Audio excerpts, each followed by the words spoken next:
Senior Minister at All Souls Unitarian Church in Indianapolis, Indiana.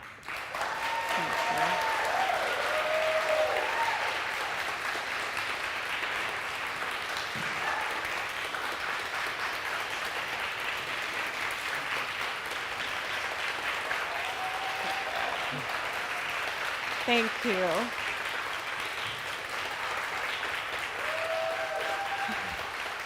Thank you. It has been a joy and a pleasure and an honor to be your minister, to be your colleague. Rev Dana, I see you out there online, to be your colleague, to work with this amazing staff team, and I hope to be able to plant some Cedar Lane seeds in the good work that we've done together here in our shared ministry in Indianapolis, and I'm going to be rooting for you all from the heartland, so thank you. And only members can vote to call a minister. I'll put that out there too. That's true. That is true. And it was an incredible vote. You know, I mentioned unanimous, right? You didn't call me by unanimous vote, did you? I remember. It may be 9 years, I still remember. Yes, in 119 years of All Souls Indianapolis's history, I am the only minister to have been called unanimously.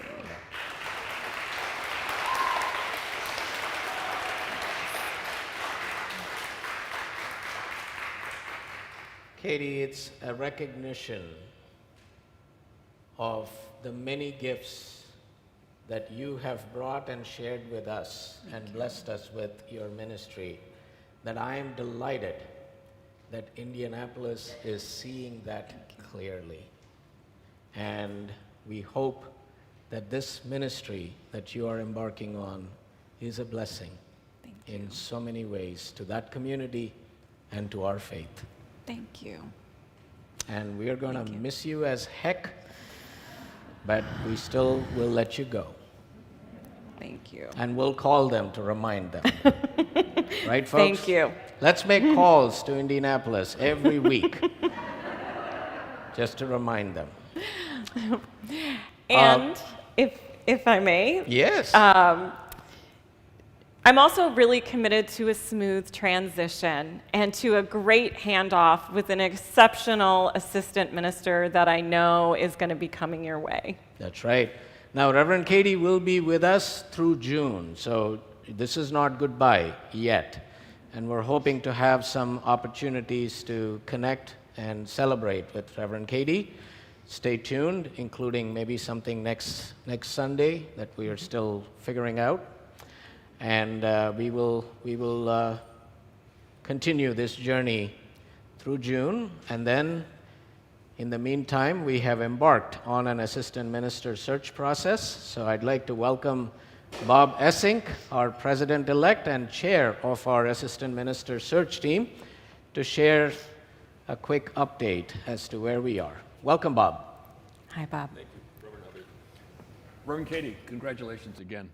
It's awesome. It's not on? Okay, there we go. We're all very happy for you in accepting this new role in your ministry.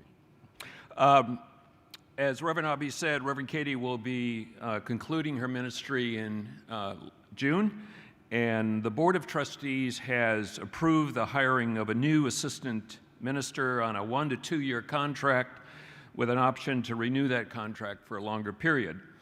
The board also approved a 7-person search team to identify the candidate who is most appropriate for this position and our congregation's needs.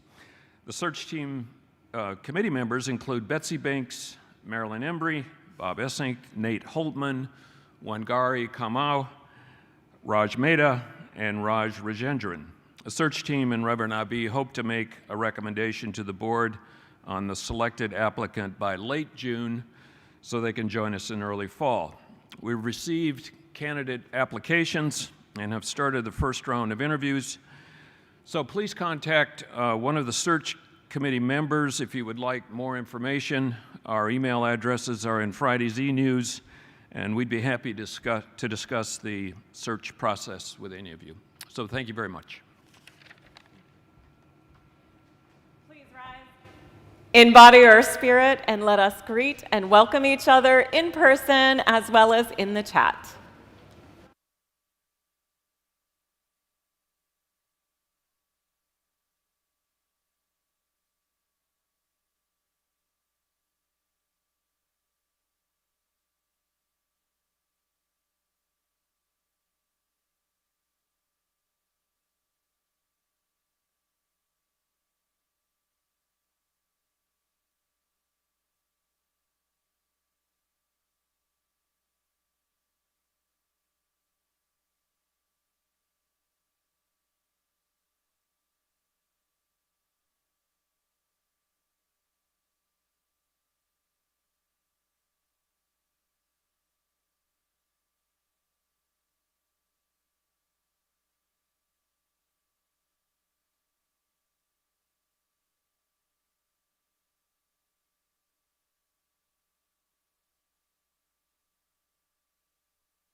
Please rise in body or spirit as we sing together hymn number 347, Gather the Spirits, and get in our calisthenics with sitting.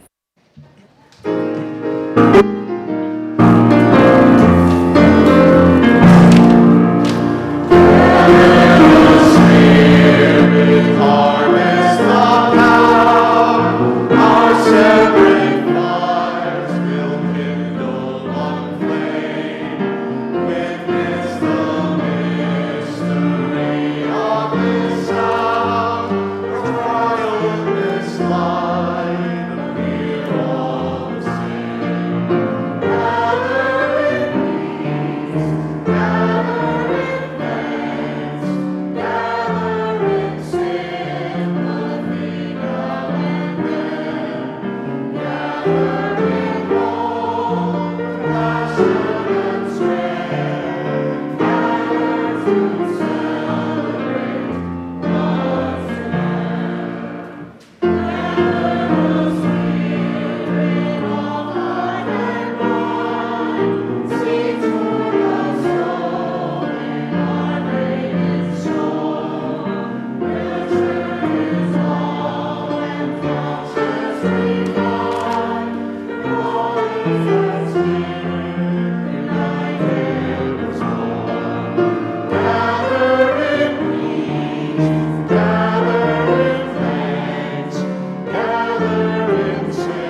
Ministry is a quality relationship between and among human beings that beckons forth hidden possibilities.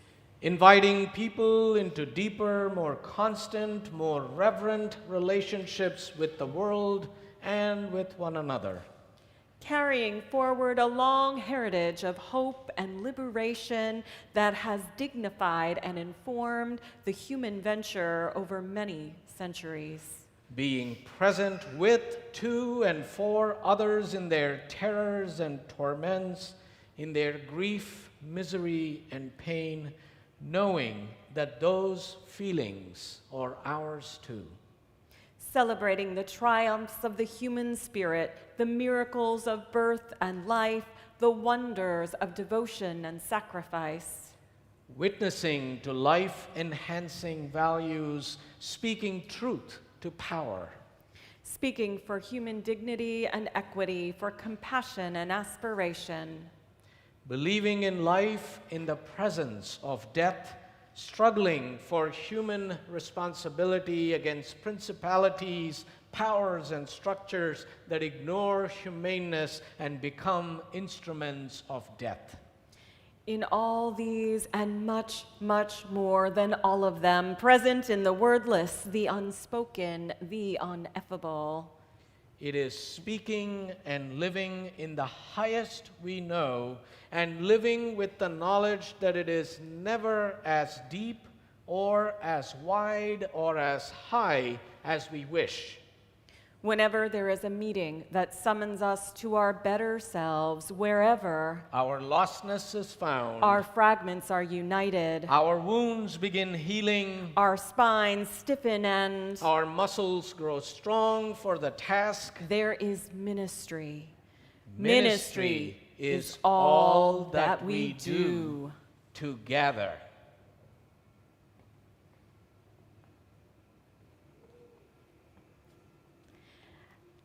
I'd like to invite Diana Thompson to light today's chalice.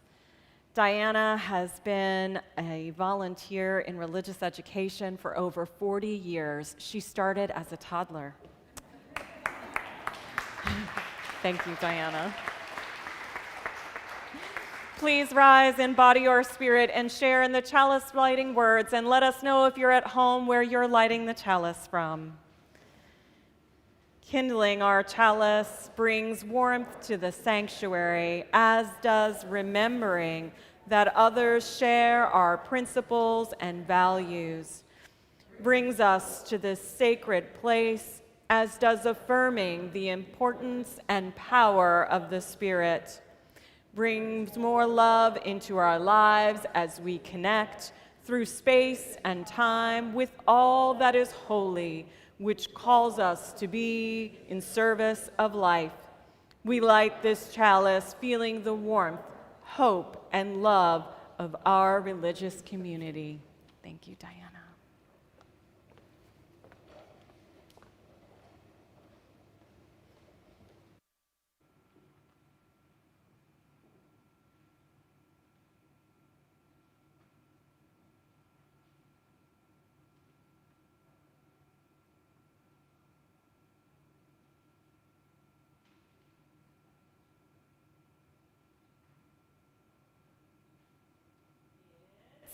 Wonderbox time. Do you want to see what's in it? Sure. Take a look. Let's see. Ooh, is that bamboo? Yes, it is from our backyard. Excellent. Oh, Our look at that. backyard Thank is you. full Wow. of bamboo. Oh. That kind of reminds me of a story. It sure does, doesn't it? It does. Yes, you mean That ancient Chinese folktale about the bamboo farmer. That's right. I think it's that story of a man who once had traditional crops, but he felt called by this deep sense of belief and a sense of trust to plant something new. He was a rebel and a rabble-rouser. He sure was, and I think he was also our landlord. who planted bamboo in our backyard. Anyway, I digress. The story. I bet for him it wasn't an invasive species, though. Nope, not in China. Anyway, this wise and brave farmer researched the soil, the climate, and the many other factors before choosing to grow a particular type of bamboo, especially because it was at a time when there was drought and not much for people to eat, and he was looking for a way to come up with an alternative. So he decided to go with this particular type of bamboo. Like many visionaries who move from a space that is deeper than dominant culture, he was mocked by others, called names, but he stayed true to his call and planted that bamboo crop, didn't he? That's right. And you know what happened after that. I think nothing grew that year, but other years might have been better. Yes, well, nothing much happened in the first year, nor in the second, or the third, or the fourth. And even though there was no physical evidence of anything growing, his belief, his confidence, his faith held true. That's pretty powerful. And what happened in the fifth year? Well, his bamboo crop started growing. First, there was 1 foot, and then there was another, and another, and another, and another, and by the end of the year, he had a whole forest of bamboo 90 feet tall. Just like our backyard.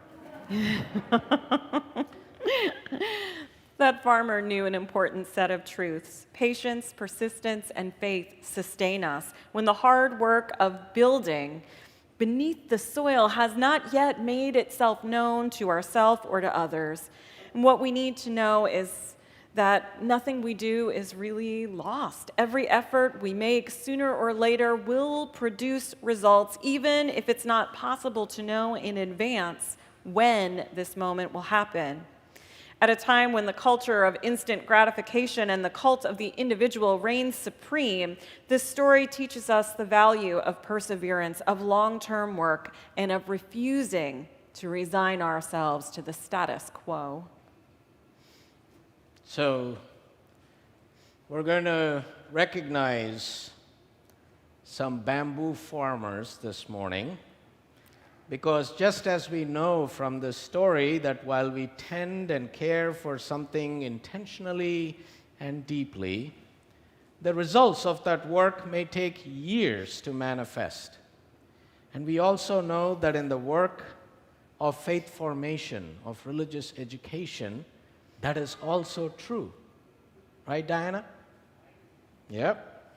And in this moment, we would like to recognize, honor, celebrate, and thank all the leaders in our children's faith formation who have worked so hard in this past year doing the work of planting and tending to the forest, our children and youth who are not only the future of our faith, but also our living present.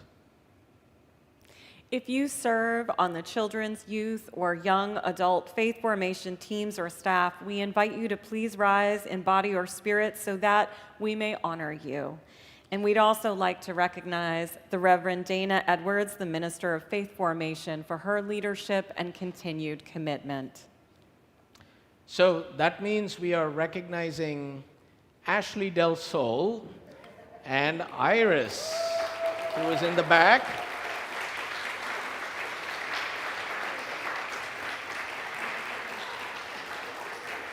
And Lion. And Lion. And Lion, yes. And Isabel, who is with our littlest ones out in the lounge right now. And also members of our family ministry and faith formation ministry team. If you are a member, please rise so we can recognize and thank you. Thank you.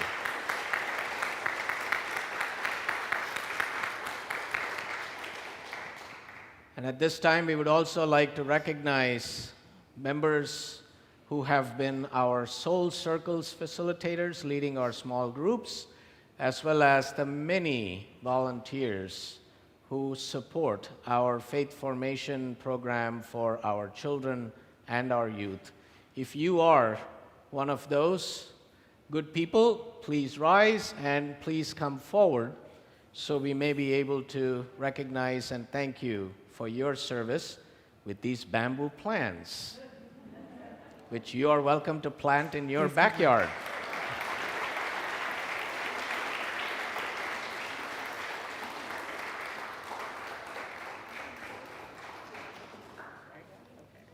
Thank you so much, Cynthia.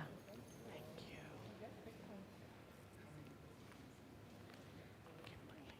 Thank you, Kimberly. Thank you, Anita. Thank you. Thank you. Thank you.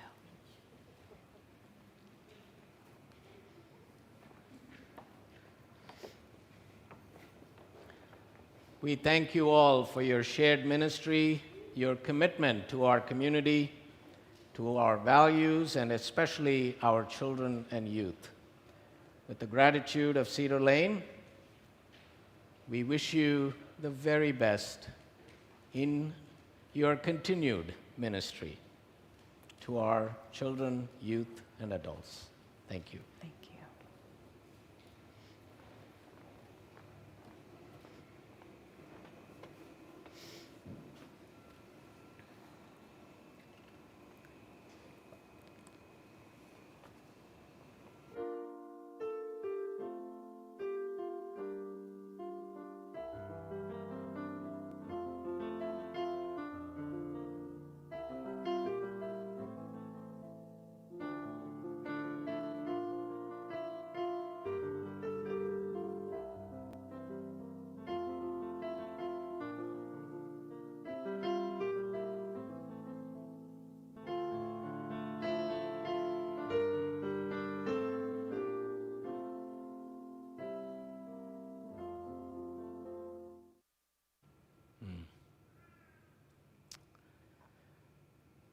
Every Sunday during worship, we give and receive an offering to sustain the mission and ministry of our congregation and support an organization that is in alignment with our mission.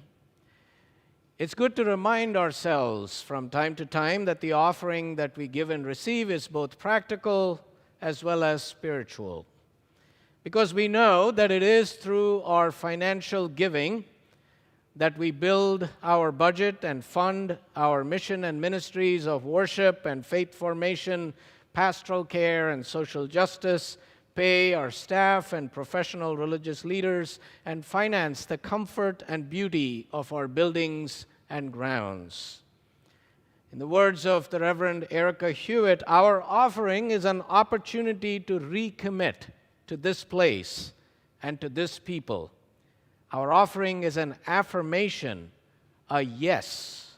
When we give, we say yes to something we value. In that spirit, today we share our offering with Montgomery for All, a grassroots community-led group advocating for sustainable and inclusive land use, housing, and transit policies in our county. Montgomery for All is organized and supported by the Coalition for Smarter Growth. Now, smart growth, as you may know, is an approach to community development that addresses many of the challenges we face, including quality of life, regional traffic, health, air pollution and climate change, economic development and competitiveness, access to jobs, social and racial equity, and affordable transportation. Some of the recent initiatives that Montgomery for All has been engaged in includes joining with Action in Montgomery, AIM, and other organizations to advocate for affordable housing at the Chevy Chase Library site, raising the alarm to stave off cuts to affordable housing in Montgomery County in our new budget, and urging the County Council to extend free rides on through July 2023. So they're engaged in some really important work in our county, folks. So there are many ways you can give at Cedar Lane, including by electronic means, by text, online giving, PayPal, QR code, or mailing a check to the church, or if you're here in person, sharing your love offering in the brass bowl that is located in the back of the sanctuary. However you choose to give, we are grateful for your generosity. Our offering will now be given and gratefully received.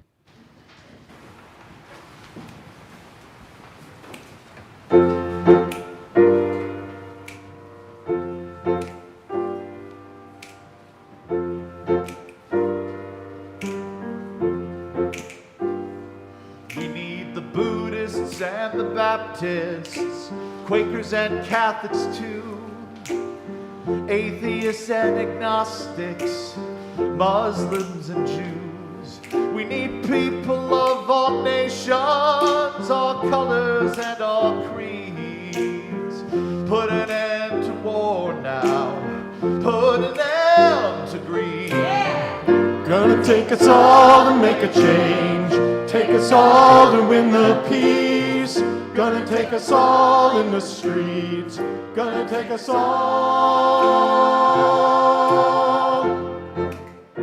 It's gonna take us all.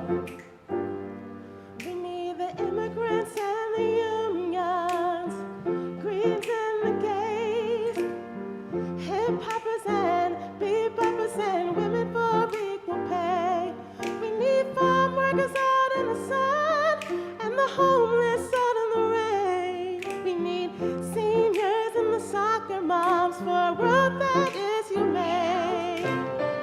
Gonna take us all to make a change, take us all to win the peace. Gonna take us all in the streets, gonna take us all. Gonna take us all. We need your friends and your neighbors, poets and the painters, socialists and the anarchists, pacifists and the humanists. Every culture and community takes black and white and brown. Times we won't see eye to eye, but we stand on common ground. Gonna take us all to make a change, take us all to win the peace. Gonna take us all in the streets, gonna take us all. Gonna take us all to make a change, take us all to win the peace. Gonna take us all in the streets, gonna take us all. It's gonna take us all. It's gonna take us all. It's gonna take us all. It's gonna take us all.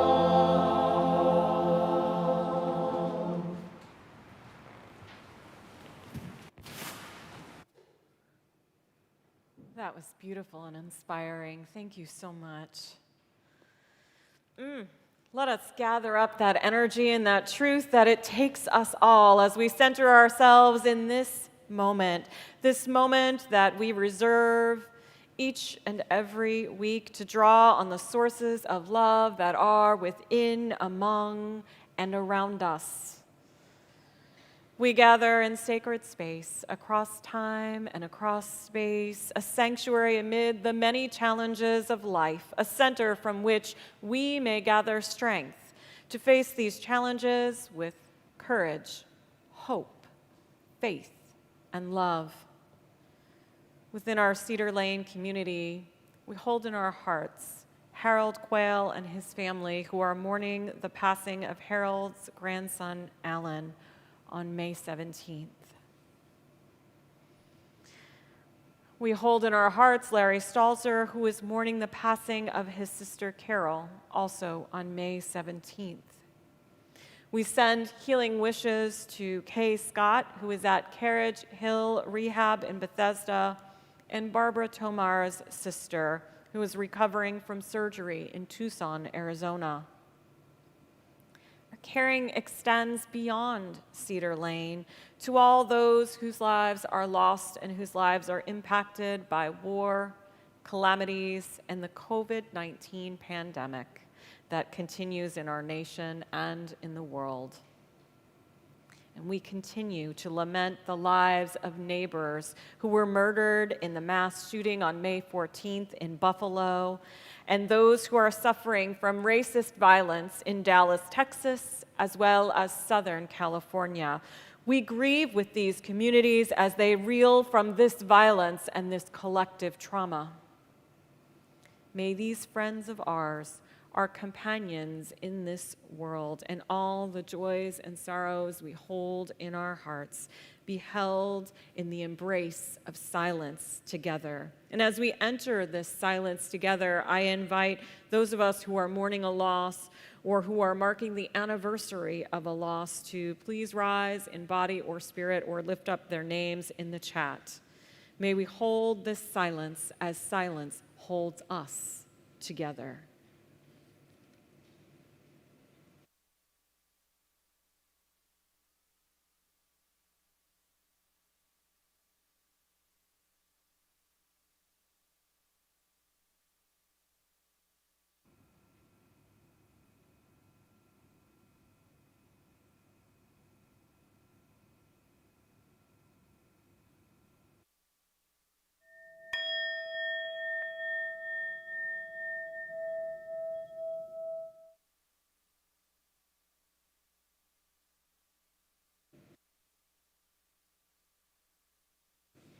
Moving into a moment of prayer, gathering up that which we have carried with us from this moment, this week, this day, and all that has gone before. Let us come deeper still into prayer and meditation. And I invite you to notice in your body where you may be holding grief or pain or struggle or a strange feeling that you can't quite name yet, but you find unsettling.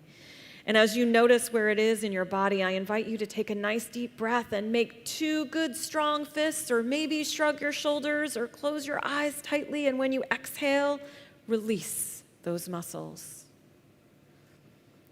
Do it again, breathing in deeply, moving whatever that feeling is into the hands or the eyes, and exhale and releasing. And again, inhaling and releasing. So much is happening in the world with Roe v. Wade, continued acts of violence on our streets and in the world. Let us breathe in. As we exhale, release that feeling in our body for just a moment as we continue to breathe into these words by Thich Nhat Hanh. Breathing in, I calm my body. Breathing out, I smile. Dwelling in this present moment, I know this is the only moment. Breathing in, I calm my body. Breathing out, I smile. Dwelling in this present moment, I know this is the only moment. Breathing in, I calm my body. Breathing out, I smile. Dwelling in this present moment, I know this is the only moment. Let us pray. As we rest in this moment, knowing this is the only moment, may the space that we have created through silence and through breath create an opening within us for that holy resilience to fill us, to fill every cell and every part of our bodies, to pump to our hearts, to ignite our brain, to strengthen our spine as we get ready to do the work that is needed for change in our lives and in the world. May it be so. Amen, and blessed be.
Thank you, members of the choir, Jenny Lynn and Jasmine, for that powerful, powerful anthem.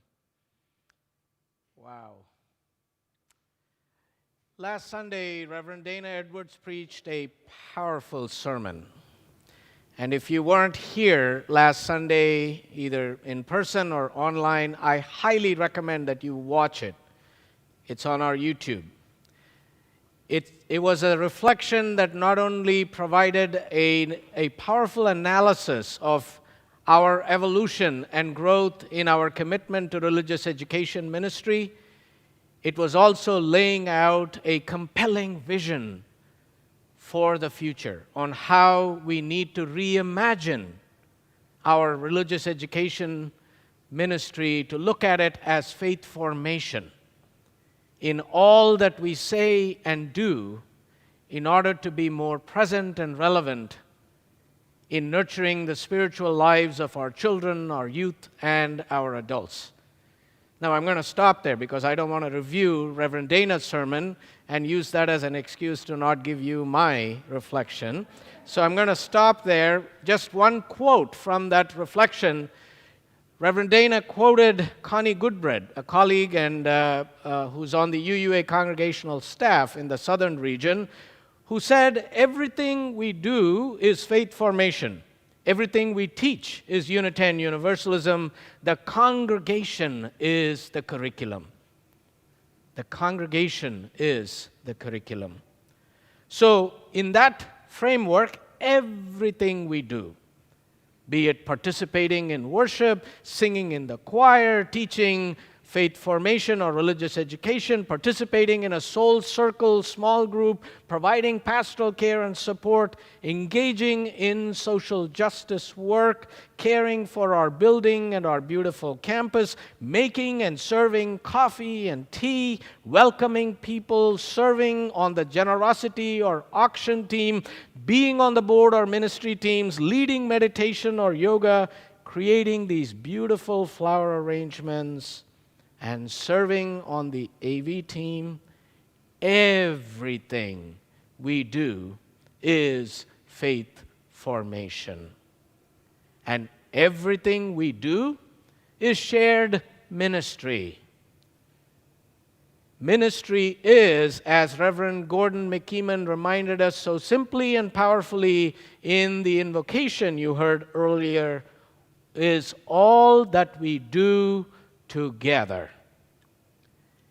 In that reading, Reverend McKeeman speaks of ways of being and doing that are not the copyright of the ordained.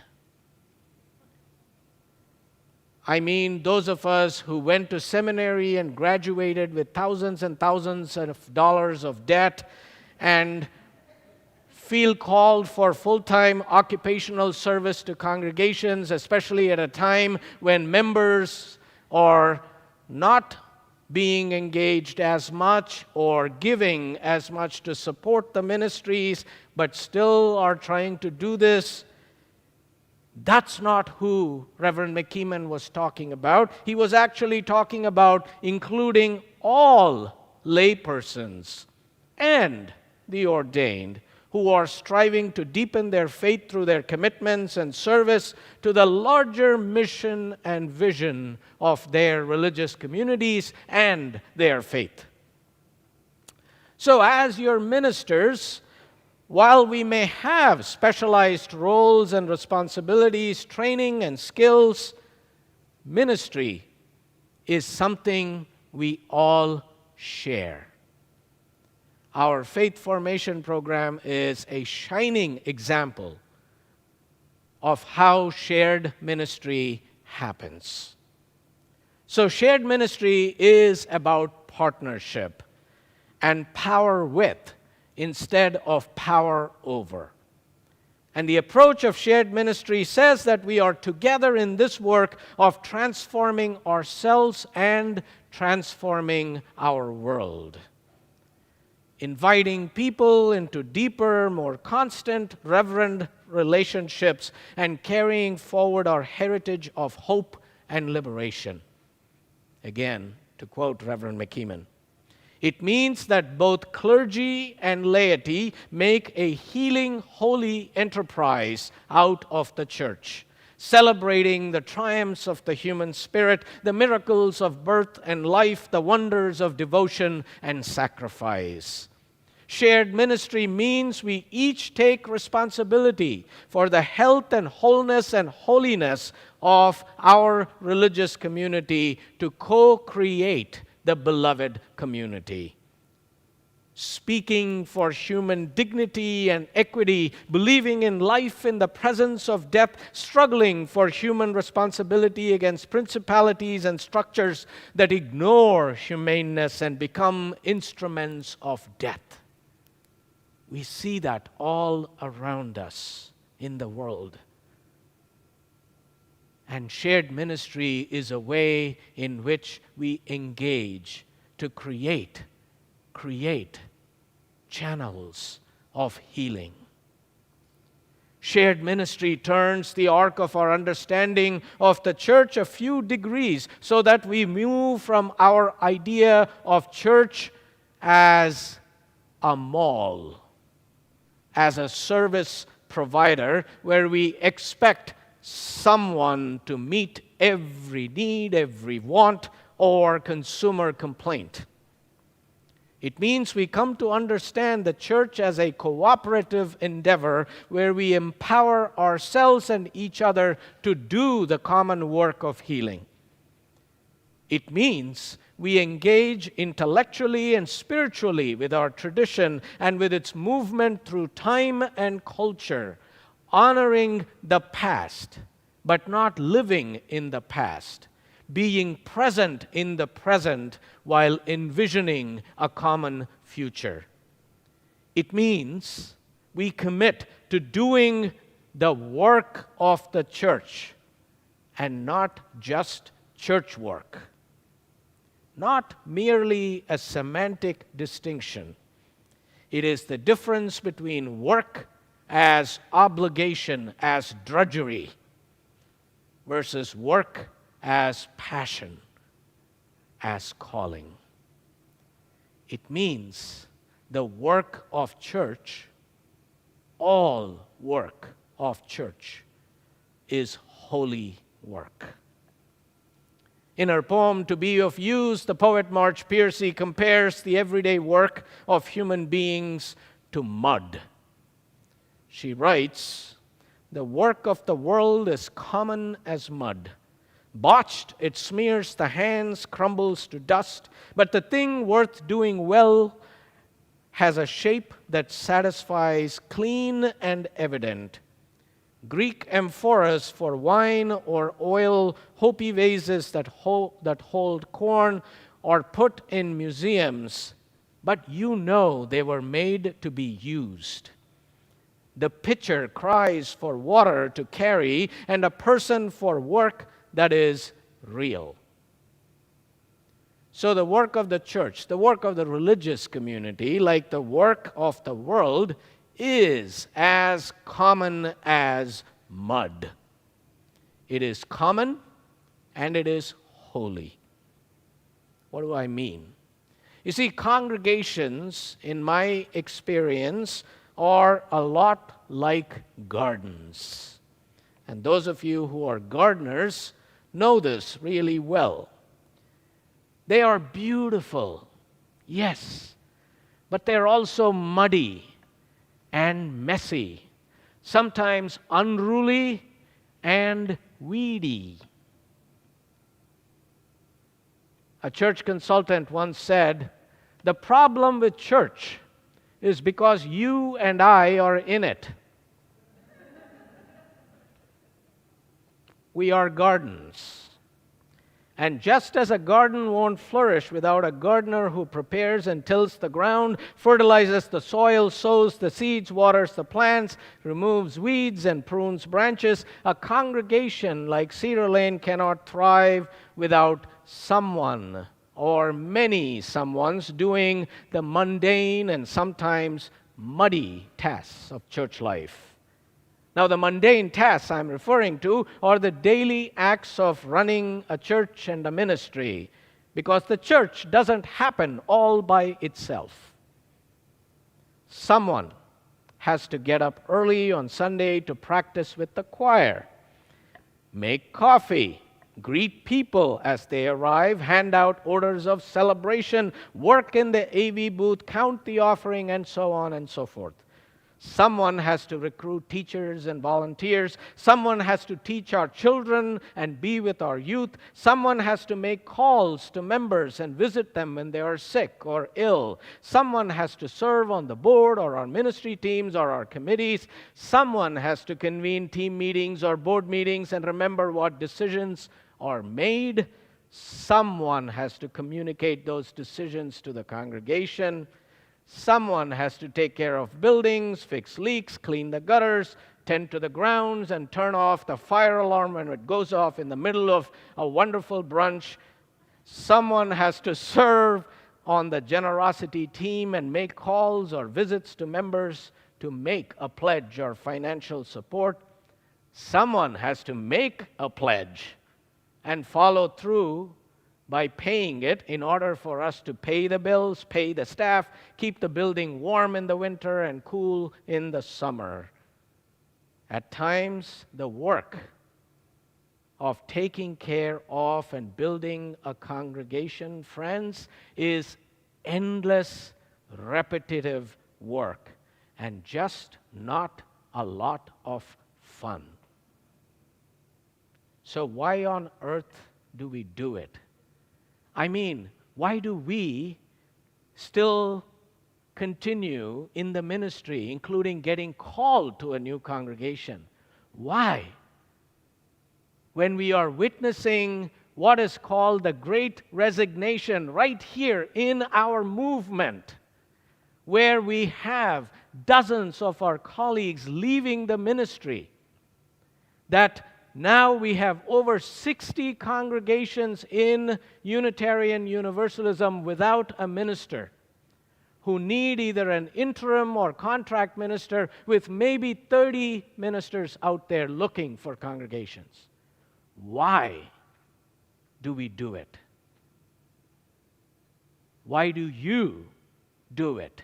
Why are you showing up here when you could just be going on with your lives, especially stuff you picked up during your pandemic living? When you could have just gone on, continued, without the need to feel the connection to a religious community. Why on earth are you showing up? And why are you continuing to teach RE, sing in the choir, be part of our pastoral team, be a worship associate, do all of that? Why? It is because we recognize the value and the need for religious community, especially in this time. We need Cedar Lane more than ever. And we need to make it happen. And we cannot do it alone. We need one another, more of one another, to make this place be the place that it is for all of us, to be the place for all those who need us now. Belonging to a community like Cedar Lane can help us to investigate and exercise our capacity to serve. As Albert Schweitzer put it so aptly, I don't know what your destiny will be, but one thing I do know: the only ones among you who will be really happy are those who have sought and found a way to serve. At least this is what religious communities do, and this is what makes them fairly unique among modern institutions, even to this day. Because religious communities require a certain number of paid professional staff in order to be effective. But without an ongoing, dependable investment of time, energy, and substance from its members, Cedar Lane would be nothing but an empty, beautiful building. You see, since its founding over 70 years ago, Cedar Lane has been blessed to be rich in what is called human resource capital. Lots of people over the years have come forward year after year to collaborate together and with staff, creating wonderful networks of connection, strengthening the bonds of community, and embodying shared ministry. However, that impetus and calling to serve is not as strong as it used to be. The pandemic has impacted volunteerism profoundly in ways not yet clear, not just here, but across the religious landscape. Volunteerism isn't bouncing back as readily as other aspects of congregational life. And in congregations of all sizes, and in my conversations with colleagues, I hear tales of desperation. People trying to coordinate ministry with fewer volunteers. Be it from the recruitment of ushers to the selection of board members, congregants seem reluctant to step up and serve. And we don't know whether the absence of volunteers is due to temporary post-pandemic fatigue, ongoing fear of the pandemic, or a seismic cultural shift. Because the early days of the pandemic provided a natural pause in so many volunteer relationships. And when our buildings closed and programs went on hiatus, we relied on staff to provide a more innovative, narrower portfolio of offerings. And it was safer to keep the number of people in the building to a minimum. And congregants, of course, were overwhelmed with the demands of work, school, and family, all restricted to the home. And so congregations like Cedar Lane grew accustomed to working with fewer volunteers. But now we want you back, but you are slow to respond. And at this stage of the pandemic, people are also carefully assessing how they will invest their time and talent.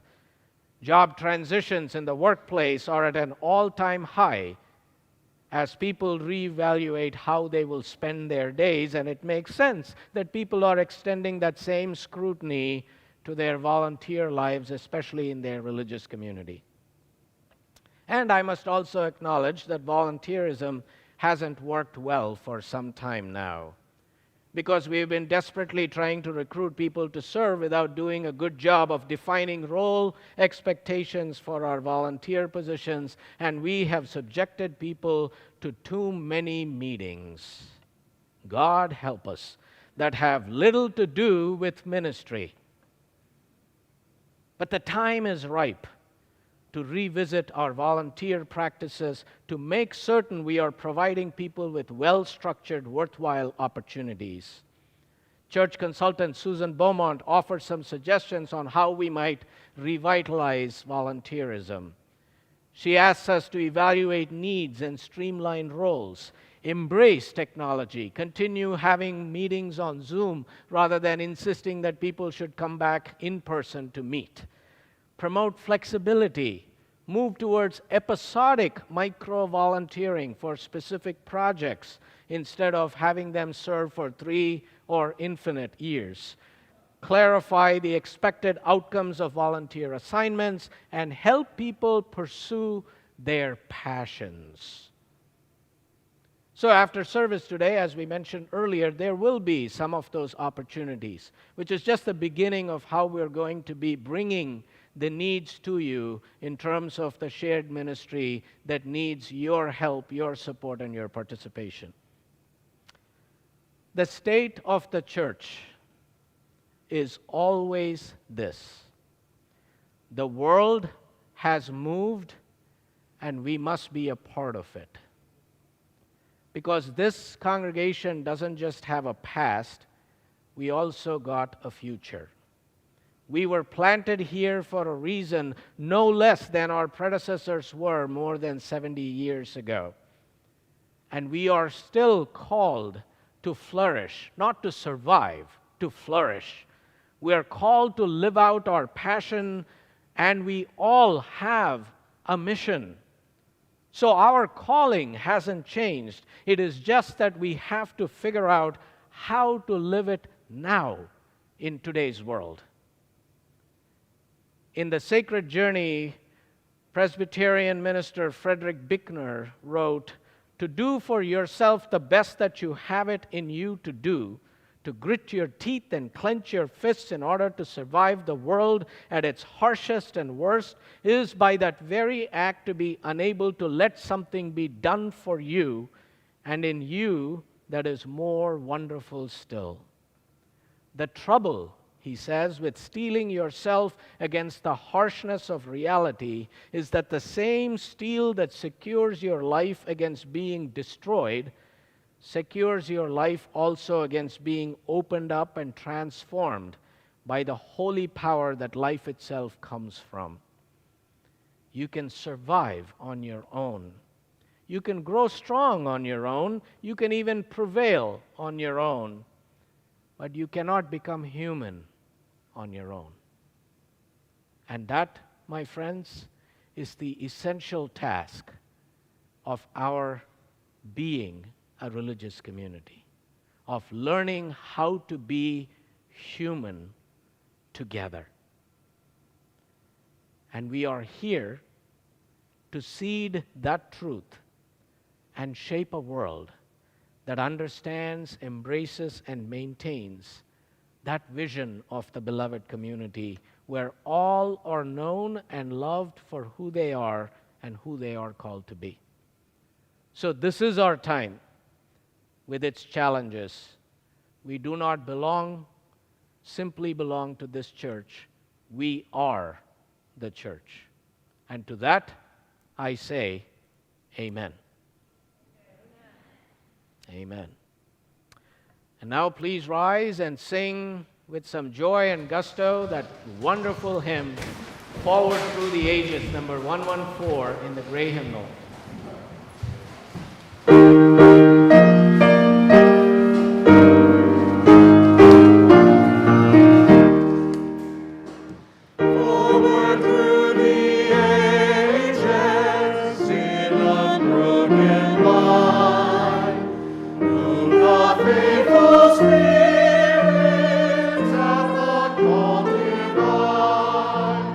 Gifts in different measure.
Michael Schuler, who writes, "If you're proud of this community, become its advocate. If its values resonate deep within you, give it a measure of your devotion.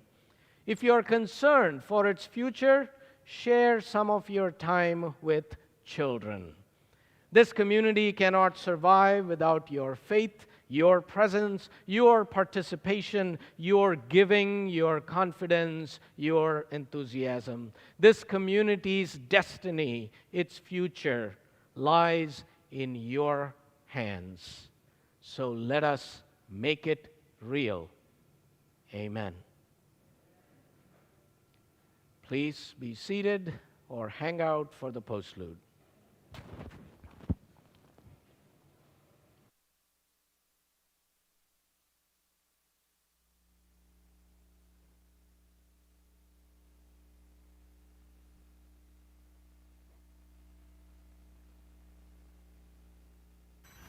There will be better days. There will be better days. There will be better days. There will be better days. There will be better days. There will be better days. There will be better days. There will be better days. Let the wave wash over. There will be better days. There will be better days. There will be better days. I am there will be better days. There will be better days. There will be better days. There will be better days. Let the wave wash over. There will be better days. There will be better days. There will be better days. Let the wave wash over. There will be better days. There will be better days. Let the wave wash over. There will be better days. There will be better days. There will be better days. I am there will be better days. There will be better days. There will be better days. Let the wave wash over. There will be better days. There will be better days. There will be better days. Let the wave wash over. There will be better days. There will be better days. There will be better days. Let the wave wash over. There will be better days. There will be better days. There will be better days. I am there will be better days. There will be better days. Let the wave wash over. There will be better days. There will be better days. There will be better days. There will be better days. There will be better days. There will be better days. There will be better days. There will be better days. There will be better days. There will be better days. There will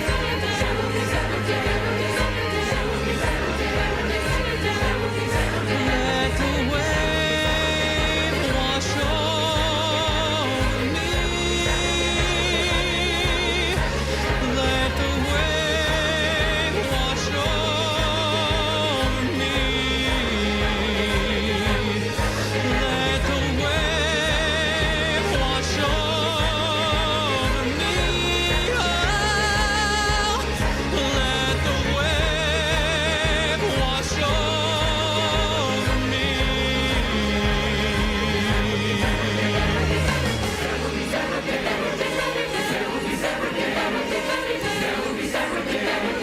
will be better days. There will be better days. There will be better days. There will be better days. There will be better days. There will be better days. There will be better days.